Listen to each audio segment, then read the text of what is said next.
ज्यादातर आदमी अपनी पूरी जिंदगी ये समझे बिना गुजार देते हैं कि औरतें असल में चाहती क्या है। वो फूल खरीदते हैं, लंबी लंबी मैसेजेस भेजते हैं, हर वो चीज करते हैं जो समाज ने उन्हें सिखाई होती है।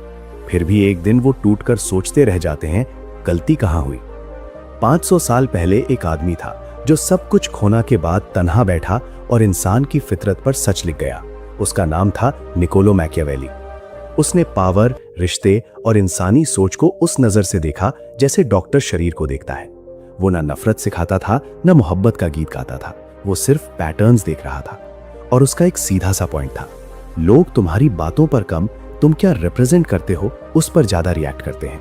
ये बात सिंपल लगती है, पर यही गेम का असली रूल है। सोचो जरा, क्या कभी ऐसा हुआ है कि तुमने सब कुछ सही किया हो, फिर भी सामने वाले ने तुम्हें लाइटली लिया हो? दर्द होता है ना, क्योंकि हमें बचपन से सिखाया जाता है कि अच्छा बनो, सब ठीक होगा। लेकिन दुनिया सिर्फ अच्छेपन पर नहीं चलती, दुनिया वैल्यू और रिस्पेक्ट पर चलती है।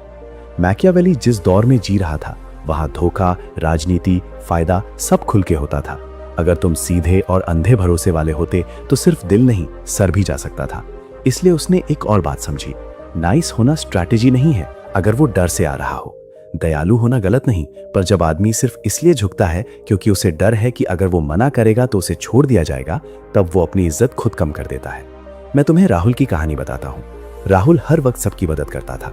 गर्लफ्रेंड नाराज हो जाए तो तुरंत माफी, दोस्त पैसे मांगे तो तुरंत हाँ, घर वाले कुछ बोले तो चुप। उसे लगता था कि जितना ज्यादा वो अच्छा बनेगा, उतना ज्यादा लोग उसे प्यार करेंगे। एक दिन उसकी गर्लफ्रेंड ने उसे छोड़ दिया। रीजन, तुम में अपनी कोई सोच ही नहीं है, तुम बस हाँ में हाँ मिलाते हो। राहुल टूट गया। उसने कहा, मैंने तो कभी झगड़ा भी नहीं किया।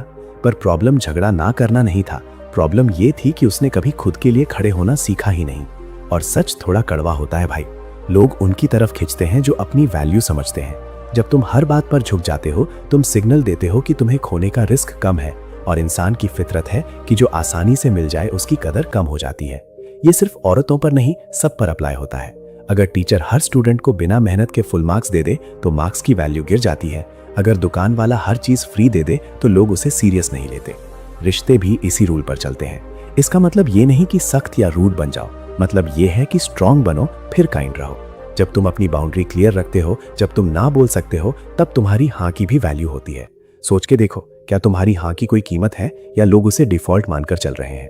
मैकियावेली का पॉइंट सिंपल था, दुनिया इमोशंस की कहानी कम, पावर और परसेप्शन का खेल ज्यादा है। अगर तुम खुद को कमजोर दिखाते हो, दुनिया तुम्हें कमजोर ट्रीट करेगी। अगर तुम अपनी वैल्यू समझकर चलते हो, लोग तुम्हें अलग नजर से देखेंगे। और सबसे इंपॉर्टेंट बात, ये औरतों को समझने से पहले खुद को समझने का प्रोसेस है, क्योंकि जब तक आदमी खुद को नहीं समझेगा, वो हमेशा बाहर जवाब ढूंढता रहेगा। सच अनकंफर्टेबल होता है, पर ग्रोथ वहीं से शुरू होती है। इसलिए सवाल ये नहीं कि औरतें क्या चाहती हैं, सवाल ये है कि तुम खुद क्या रिप्रेजेंट करते हो। जब तुम्हारा जवाब क्लियर हो जाएगा, गेम ऑटोमेटिकली बदल जाएगा। निकोलो मैकियावेली ने अपनी किताब द प्रिंस में लिखा था कि अगर तुम्हें चुनना पड़े तो प्यार से ज्यादा डर का होना ज्यादा सेफ होता है। अब ज्यादा लोग इस लाइन को पढ़कर सोचते हैं कि वो जुल्म या तानाशाही की बात कर रहा था, पर असल में वो रिस्पेक्ट की बात कर रहा था। वो इंसान की सोच को समझ रहा था। सच ये है कि लोग मेहरबानी को अक्सर हल्का ले लेते हैं, लेकिन ताकत को कभी हल्का नहीं लेते। जरा अपनी लाइफ में देखो, उन आदमियों को याद करो जो हर वक्त झुकते रहते हैं, जो अपनी पूरी पहचान सिर्फ पार्टनर को खुश करने में लगा देते हैं, जो अपनी खुशी, अपने सपने सब साइड पर रख देते हैं। आखिर में क्या होता है? उन्हें इग्नोर किया जाता है, उन पर चल दिया जाता है। इसका मतलब ये नहीं कि सामने वाली बुरी है, बल्कि इंसान की फितरत ही ऐसी है कि वो बाउंड्रीज को टेस्ट करता है। जहां सीमा नहीं होती, वहां रिस्पेक्ट धीरे धीरे खत्म हो जाता है। ये कोई सोच समझ कर लिया गया फैसला नहीं होता, ये अंदर का इंस्टिंक्ट होता है। कोई औरत बैठकर ये प्लान नहीं बनाती कि ये बहुत अच्छा है, चलो इसे नीचा दिखाते हैं। पर जब आदमी के पास अपनी रीढ़ की हड्डी, अपनी बैकबोन नहीं होती, तो अंदर ही अंदर एक सिग्नल जाता है कि ये इंसान खुद पर खड़ा नहीं हो सकता। हजारों सालों तक जो आदमी अपनी जगह पर टिक नहीं सकता था, वो अपने परिवार को बचा भी नहीं सकता था। जमाना बदल गया, शहर बदल गए, पर दिमाग के अंदर का पुराना कोड अभी भी वही है। मैकियावेली ने ये सब इटली के शहरों जैसे फ्लोरेंस, रोम और मिलान के दरबारों में देखा था। जो शासक सबको खुश करने निकले, वो किसी को खुश नहीं रख पाए। जो अपने फैसलों पर टिक गए, चाहे लोग नाराज हो गए, वही लोग वफादारी पाए। इसलिए पहला कड़वा सच ये है कि सिर्फ नाइस आदमी बनना काफी नहीं होता। लोग एक मजबूत आदमी चाहते हैं जो चाहे तो दयालु हो। फर्क बहुत बड़ा है। एक मजबूरी से अच्छा है, दूसरा चॉइस से अच्छा है। और ये फर्क समझने में ज्यादा वक्त नहीं लगता। मैं तुम्हें अमन की कहानी बताता हूँ। अमन हर वक्त अपनी गर्लफ्रेंड को इम्प्रेस करने में लगा रहता था। वो हर बात पर हाँ करता, अपने दोस्तों से मिलना छोड़ दिया, अपने शौक छोड़ दिए। उसे लगता था जितना ज्यादा वो सैक्रिफाइस करेगा उतना ज्यादा प्यार मिलेगा। एक दिन उसकी गर्लफ्रेंड ने कहा, तुम अच्छे हो पर तुम में कोई मजबूती नहीं लगती। अमन को समझ ही नहीं आया कि गलती क्या थी। गलती ये थी कि उसने खुद को खो दिया था। भाई जरा सोचो, अगर तुम खुद की नजरों में स्ट्रांग नहीं हो तो दुनिया तुम्हें स्ट्रांग कैसे माने। अब बात करते हैं दूसरे चैप्टर की, असली करेंसी की। लोग सोचते हैं अट्रैक्शन का बेस पैसा है, शक्ल है या ऊपर ऊपर का कॉन्फिडेंस है, पर माकियावेली के हिसाब से असली ताकत कुछ और है। वो है खुद पर कंट्रोल, अपने इमोशंस पर काबू। जब सामने वाला चिल्लाए और तुम शांत रहो, जब सिचुएशन बिगड़े और तुम तुरंत रिएक्ट ना करो, जब जरूरत पड़े तो तुम उठकर चले जाओ बिना ड्रामा के। ये है असली पावर। ये दूसरों पर राज करना नहीं, खुद पर राज करना है। और सच बताऊं, ये क्वालिटी हर इंसान को अंदर से सिक्योर महसूस कराती है, क्योंकि जो आदमी खुद को संभाल सकता है वही मुश्किल वक्त में घर को संभाल सकता है। इसलिए सवाल ये नहीं कि तुम कितने अच्छे हो, सवाल ये है कि तुम कितने स्टेबल हो। जब तुम्हारा गुस्सा तुम्हें कंट्रोल करता है तो तुम कमजोर हो, जब तुम गुस्से को कंट्रोल करते हो तो तुम मजबूत हो, और जब तुम मजबूत होते हो तब तुम्हारी दयालुता की भी कीमत होती है। थोड़ा रुक कर सोचो, क्या तुम रिएक्शन से चल रहे हो या डिसीजन से? यही पूरी कहानी का सेंटर है। निकोलो माकियावेली ने एक बात बोली थी जो आज भी उतनी ही सच लगती है। उसने फॉर्च्यून को यानी किस्मत को प्रकृति की ताकत जैसा बताया था। उसने कहा था कि किस्मत एक नदी की तरह होती है। जब बारिश आती है तो नदी भागकर बाढ़ बन जाती है। जो आदमी बाढ़ आने से पहले बंद बना लेता है वही बच पाता है। अब इस बात को सिंपल जिंदगी और रिश्ते में समझो। रिश्ते में भी बाढ़ आती है, कभी इमोशनल ड्रामा, कभी छोटी सी बात पर बहस, कभी चुप रहकर टेस्ट लेना, कभी थोड़ा सा दूर हो जाना। ये सब नॉर्मल है, हर रिश्ते में होता है। पर जो आदमी इन इमोशनल बाड़ों में हिल जाता है, घबरा जाता है, भीख मांगने लगता है, अपनी पहचान खो देता है सिर्फ इसलिए क्योंकि किसी ने ऊंची आवाज में बात कर ली, वो धीरे धीरे अपनी वैल्यू खुद गिरा देता है। और जो आदमी शांत रहता है, अपनी जगह पर टिकता है, बिना ड्रामा के सिचुएशन को हैंडल करता है, वही असली अट्रैक्शन कमाता है। भाई जरा सोचो, जब तूफान आता है तो कमजोर पेड़ गिर जाता है, पर जिसका तना मजबूत होता है वो झुकता है पर टूटता नहीं। रिश्ते भी ऐसे ही होते हैं। अब एक बात जो ज्यादा डेटिंग एडवाइस वाले खुलकर नहीं बोलते, हाँ औरतें टेस्ट करती हैं, पर ये कोई साजिश नहीं होती, ये कोई बुरी नीयत नहीं होती, ये अंदर का प्राकृतिक तरीका है। अंदर ही अंदर उन्हें महसूस करना होता है कि जो आदमी उनके साथ है वो प्रेशर संभाल सकता है या नहीं। अगर वो उनकी इमोशंस को ही हैंडल नहीं कर सकता तो कल को जिंदगी के बड़ी दुख कैसे संभालेगा। कभी टेस्ट चुप रहकर होता है, कभी छोटी सी बात को बड़ा बनाकर देखा जाता है कि तुम कैसे रिएक्ट करते हो, कभी हल्का सा किसी और से बात करके देखा जाता है कि तुम जलते हो या स्टेबल रहते हो। ध्यान देने वाली बात यह है कि टेस्ट का टॉपिक इंपॉर्टेंट नहीं होता, तुम्हारा रिएक्शन इंपॉर्टेंट होता है। अगर तुम तुरंत घबरा जाओ, जलन दिखाओ या बेचैन होकर प्रूफ देने लगो तो प्रॉब्लम इमोशन नहीं है, प्रॉब्लम यह है कि तुम्हारा कंट्रोल तुम्हारे हाथ में नहीं है। मैं तुम्हें विक्रम की कहानी बताता हूँ। विक्रम की गर्लफ्रेंड कभी कभी बिना वजह थोड़ा दूर हो जाती थी। पहले विक्रम पैनिक हो जाता था, बार बार कॉल करता, मैसेज करता, पूछता क्या हुआ, मैंने क्या गलती की। जितना वो चेस करता उतना ही सामने वाली और दूर होती गई। एक दिन उसने अपने आप को रोक लिया। उसने सोचा मैं गलत नहीं हूँ, मैं शांत रहूंगा। उसने अपना रूटीन नहीं छोड़ा, अपने काम पर फोकस रखा, रिस्पेक्ट के साथ बात की पर बेचैनी नहीं दिखाई।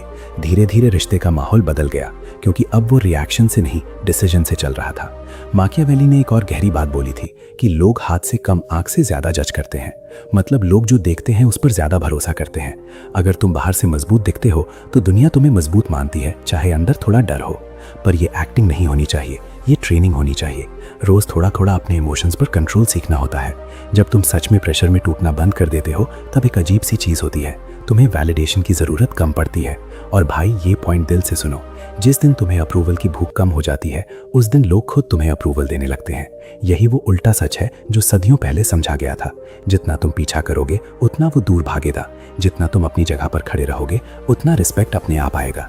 इसलिए सवाल ये नहीं है कि सामने वाला क्या कर रहा है, असली सवाल ये है कि तूफान आने पर तुम हिलते हो या टिकते हो, क्योंकि आखिर में अट्रैक्शन शब्दों से नहीं स्टेबिलिटी से बनता है। चैप्टर 3। अब बात करते हैं उस एक चीज की जो असल में सबसे इंपॉर्टेंट है। निकोलो माकियावेली की सोच को अगर सिंपल शब्दों में समझें तो एक बात सीधी सी निकल कर आती है, औरतें असल में एक मिशन वाले आदमी को चाहती हैं। बस। सच कड़वा हो सकता है पर सिंपल है। मिशन का मतलब क्या? मतलब जिंदगी में कोई बड़ा मकसद, कोई डायरेक्शन, कोई एम जो उस आदमी के लिए इतना इंपॉर्टेंट हो कि वो उस पर खड़ा रहे। इसका मतलब ये नहीं कि वो लड़की को इग्नोर करे या उसे इंपॉर्टेंस ना दे, बिल्कुल नहीं। पर जब आदमी के पास अपनी राह होती है, अपना गोल होता है, तब उसकी पर्सनालिटी में एक वजन आ जाता है।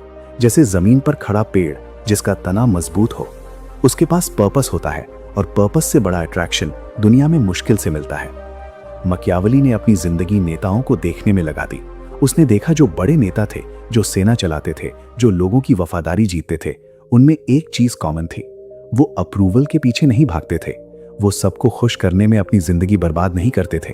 उनके पास एक विजन होता था, और बाकी सब चीजें, प्यार भी, उस विजन के इर्द गिर्द घूमती थी। अब सोचो उल्टा क्या होता है जब आदमी के पास मिशन नहीं होता। तब वो लड़की को ही अपना मिशन बना लेता है। सुबह से शाम तक सिर्फ उसके मैसेज का वेट, उसके मूड पर अपनी खुशी डिपेंड, उसके एक शब्द से ऊपर नीचे हो जाना। भाई सच बताऊं, कोई भी इंसान किसी और की पूरी जिंदगी का इकलौता रीजन बनना नहीं चाहता। ये बहुत प्रेशर देता है, ये घुटन देता है, और सबसे बड़ी बात, ये अट्रैक्शन को धीरे धीरे खत्म कर देता है। मैं तुम्हें संदीप की कहानी बताता हूँ। संदीप एक टैलेंटेड लड़का था। उसका सपना था अपना बिजनेस खड़ा करना।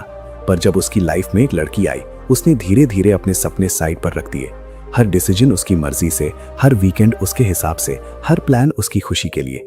शुरू में सब ठीक लगा, पर कुछ महीनों बाद उस लड़की ने ही कहा, तुम पहले अलग थे, तुम्हारे अंदर ड्राइव थी, अब तुम बस मेरे अराउंड घूमते रहते हो। संदीप को समझ नहीं आया कि जिस चीज को वो प्यार समझ रहा था, वही उसकी वैल्यू गिरा रही थी। जरा रुककर सोचो, अगर तुम खुद को ही भूल जाओ तो सामने वाला तुम्हें कैसे याद रखेगा। जब आदमी किसी और पर इमोशनल रूप से इतना निर्भर हो जाता है कि उसकी खुशी, उसका मूड, उसका कॉन्फिडेंस सब उस एक इंसान पर टिक जाता है, तब वो अपनी पावर दे देता है। मकियावली ने लिखा था कि जो शासक अपनी ताकत छोड़कर दूसरों पर डिपेंडेंट हो जाता है, उसका पतन तय है। रिश्ते में भी वही रूल लगता है। अगर तुम्हारी खुशी सिर्फ उसके मैसेज पर डिपेंड करे, अगर तुम्हारा दिन सिर्फ उसकी अटेंशन से अच्छा या बुरा हो, तो तुमने अपनी ताकत उसके हाथ में दे दी। और जब पावर चली जाती है, उसे वापस लेना आसान नहीं होता। इसलिए असली सवाल ये नहीं है कि वो क्या चाहती है, असली सवाल ये है कि तुम्हारी जिंदगी का मिशन क्या है।